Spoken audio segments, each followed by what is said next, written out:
Vamos lá, pessoal, para mais uma aula de atualização previdenciária, mês de setembro. Já temos 5 aulas de atualização previdenciária e hoje vamos comentar a Lei 14.973. Essa aqui, ó. Essa lei é agora de 16 de setembro de 2024. Ela trouxe, via de regra, 5 pontos de alteração em referência ao direito previdenciário e o direito assistencial.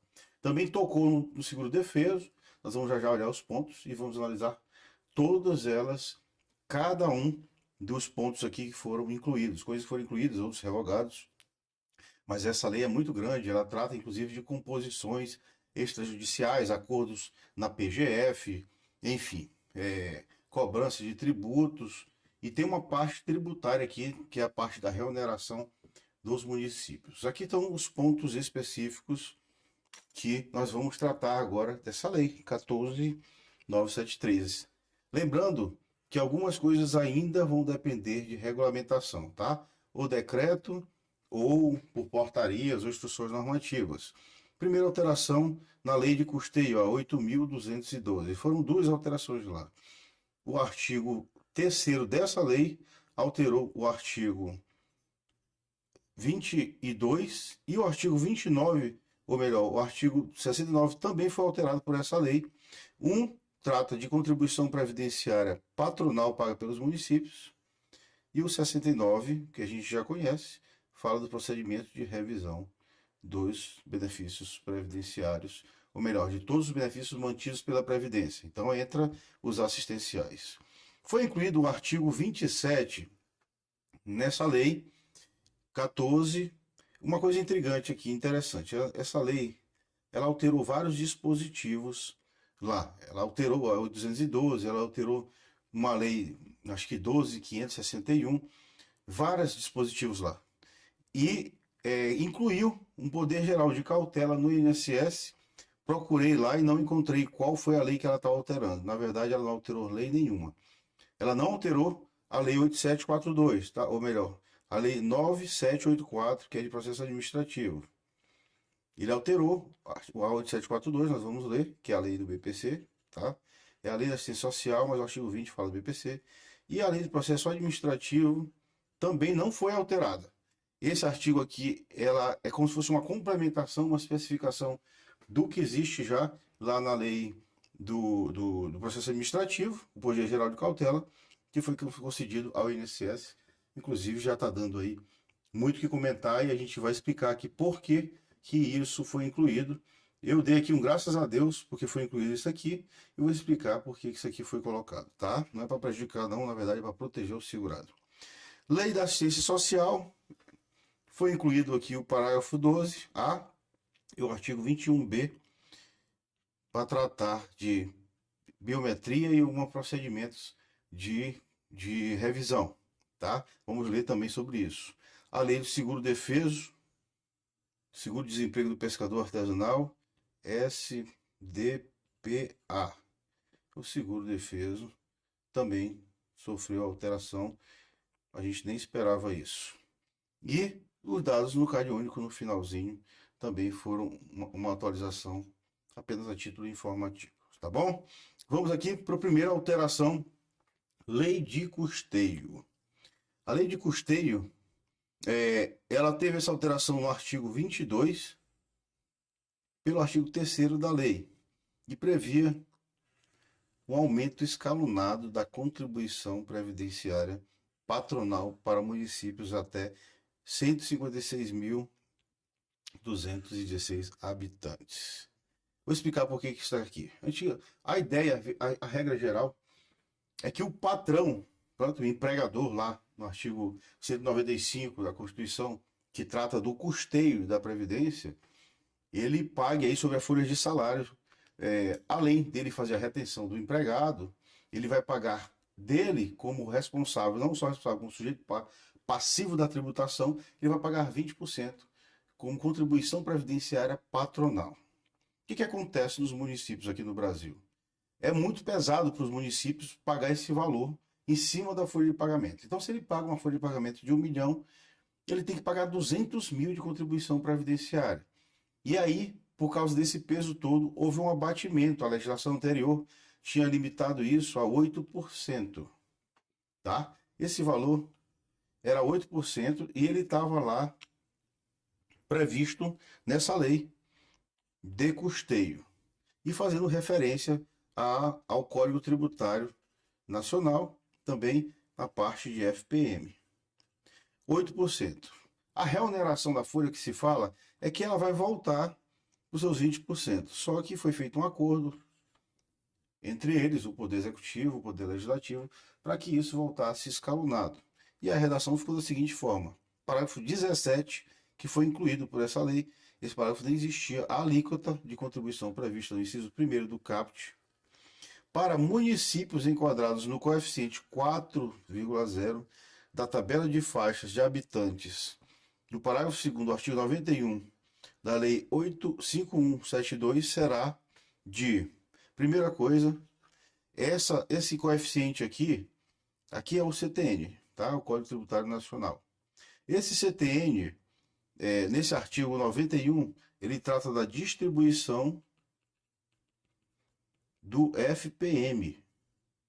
E lá, em média, diz o seguinte: 10% é para as capitais do FPM e 90% é para interior.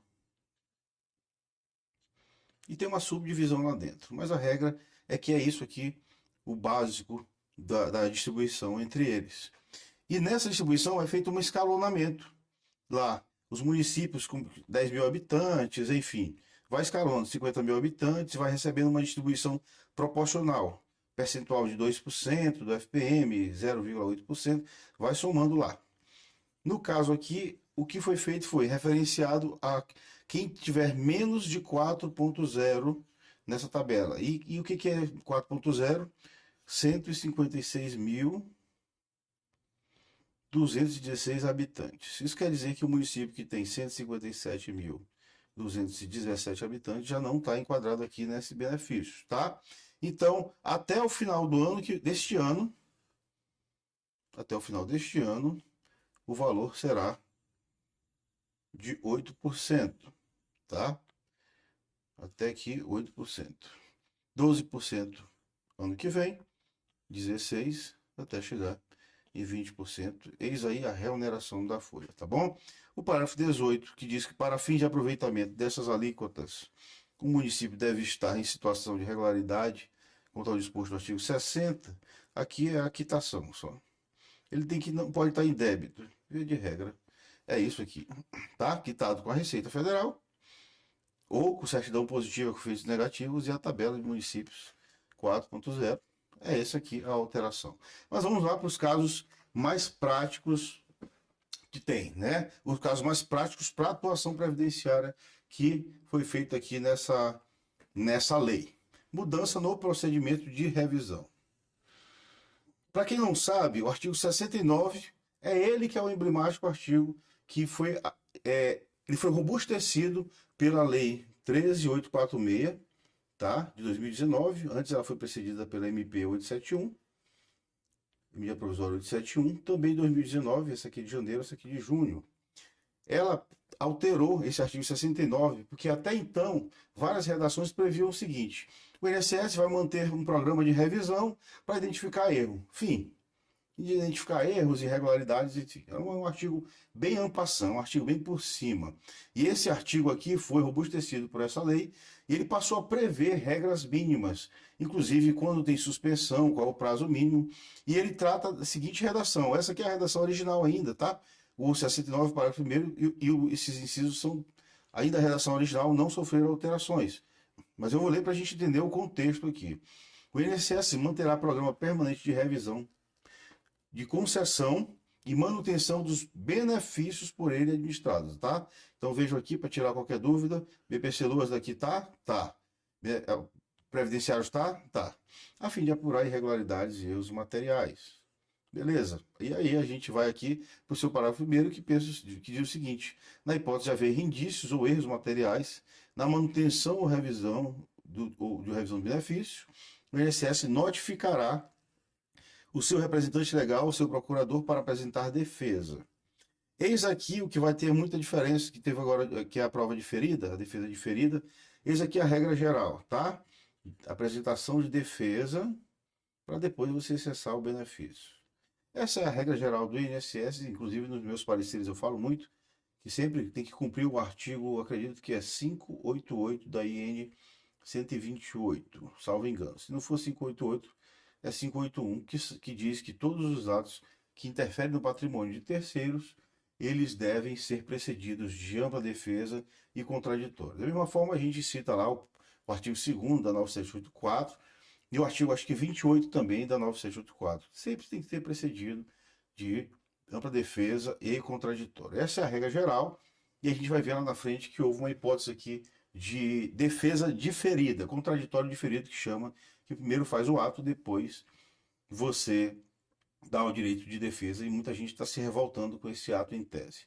Eu vou explicar o que aconteceu, por que essa lei foi editada, pelo menos é o que eu vejo na minha percepção, que eu vejo no meu dia a dia aqui, que me deixava bem agoniado por ausência de previsão legal.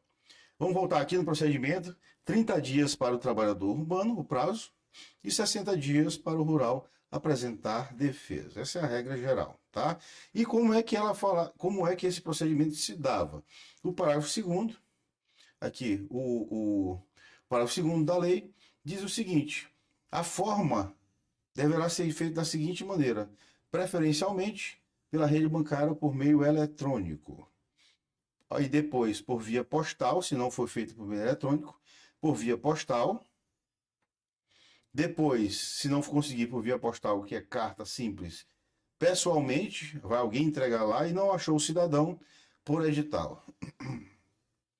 Gente, que na prática, eu vou dizer o que acontecia. O cidadão estava numa fraude escancarada e o INSS tinha que fazer isso aqui tudinho para acessar o benefício dele, para suspender.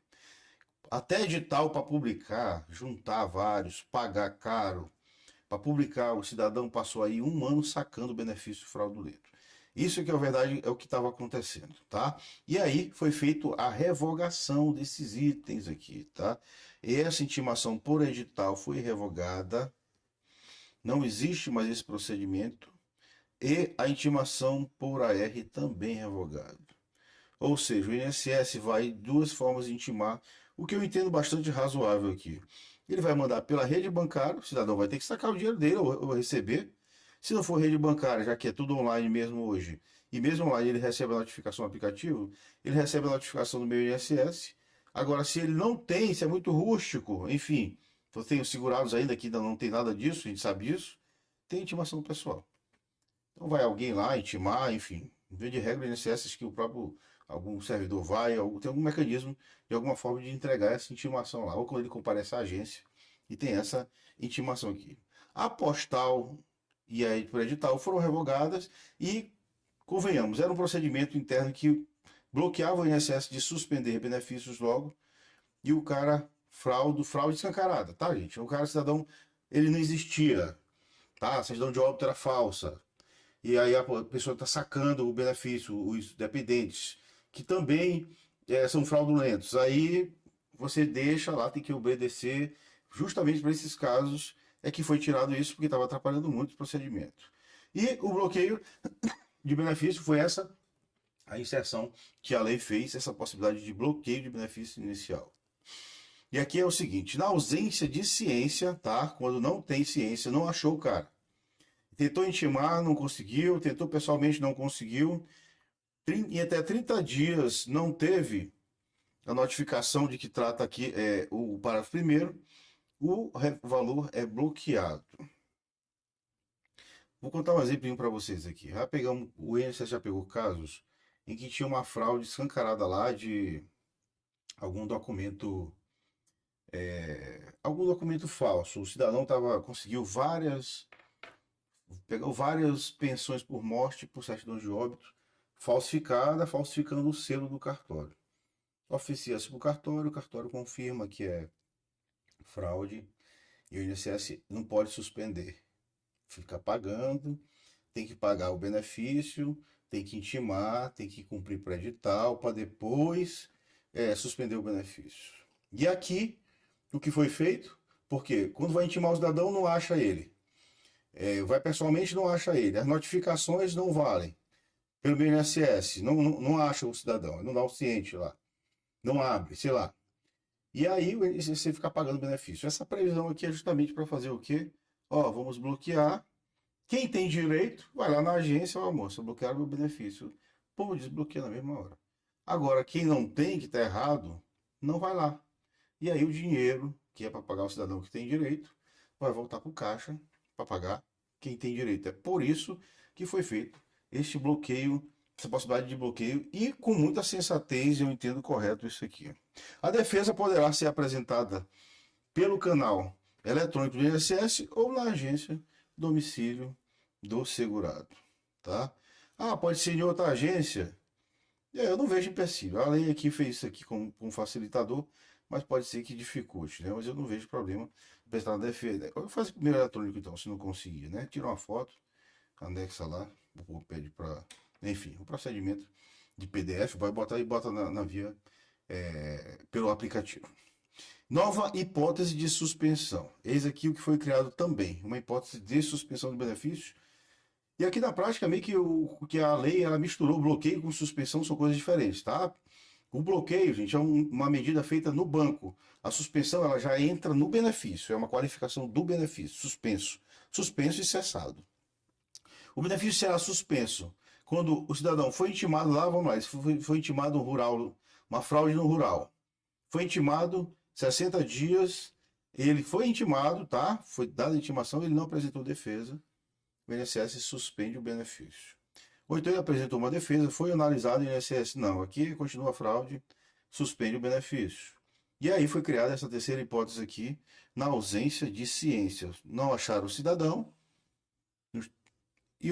e aqui suspende o benefício. Mas tem um detalhe aqui, botou nos termos do ato executivo. Então, provavelmente, isso aqui tem que ser regulamentado para não entrar em incompatibilidade com o bloqueio, que a lei já prevê o bloqueio, a possibilidade de bloqueio. Provavelmente aqui esse ato regulamentar vai explicar quando é isso. Se primeiro se bloqueia e aí se suspende logo, se acontece os dois de uma vez, me parece que isso aqui não tem muita frutuosidade de ser assim. Mas eu acredito que com o ato em si, nos termos, ele por si só agora tem que aguardar este ato, tá?